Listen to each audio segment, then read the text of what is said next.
Hello friends, good morning. সবাই কেমন আছো? আশা করি ভালো আছো। চলো আজকের ব্লগটা শুরু করা যাক। আমাদের আয়ুষ দেখো এখানে রান্না শুরু করে দিয়েছে। আর আজকের আমরা বাড়িতে শুধু দুজন আছি, দুদিন ধরে দুজন আছি, কেউ নেই বাড়িতে। তোমাদের দাদাও বাড়িতে নেই, আসবে সেই সোমবার সকালে। তো চলো আজকে যা যা করবো সবটাই তোমাদের সাথে শেয়ার করবো। চলো। আর ওর স্কুল তো এখন হচ্ছে না, সামনে সোমবার থেকে ওর এক্সাম শুরু হয়ে যাবে অ্যানুয়াল, তাই ও স্কুলে যাচ্ছে না, বাড়িতেই পড়ছে। তোমার দাদা যেখানে গেছে সেখানে আমাদেরও যাওয়ার কথা ছিল, কিন্তু আমরা যাইনি কারণ ওর এক্সাম সামনে সোমবার থেকে, তাই জন্য আমরা যাইনি।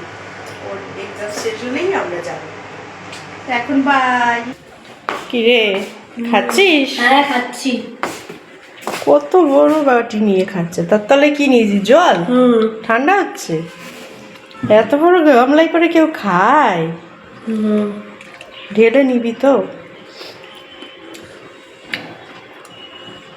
খেয়ে পড়তে বসবি। সোমবার কিন্তু পরীক্ষা আছে।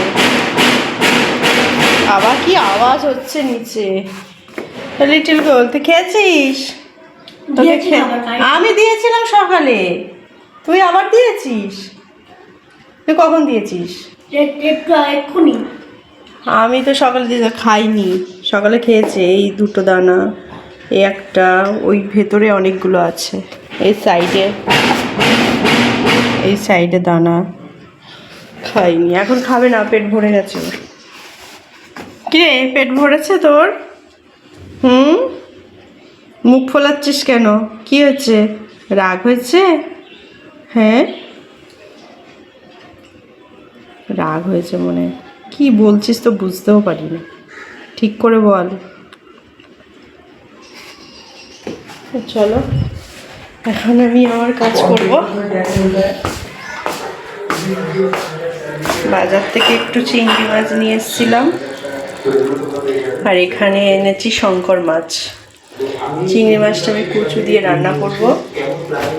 আজকে দুজনে খাবো, তাই ভাবছি বেশি কিছু করবো না, ছেলে তো আবার কিছুই খাবে না।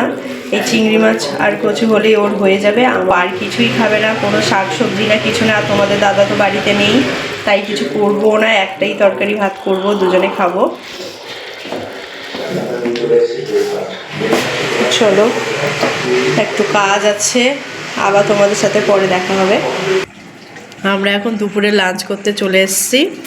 তোমাদের আগেই বলেছি আজকের বেশি কিছু রান্না করিনি। এখানে কচু আলু দিয়ে চিংড়ি মাছের তরকারি আর সয়াবিনের তরকারি ছিল, সেটা দিয়ে আজকের দুজনেই খাবো।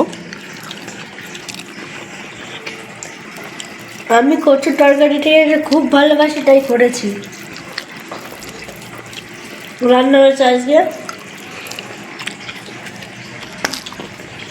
আজকে ফেভারিট রান্না।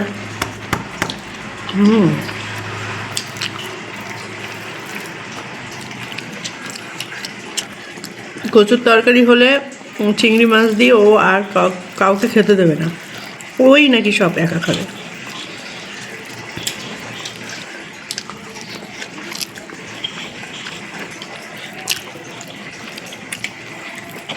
চলো খেয়ে নি, তারপর তোমাদের সাথে আবার দেখা হবে। টাটা।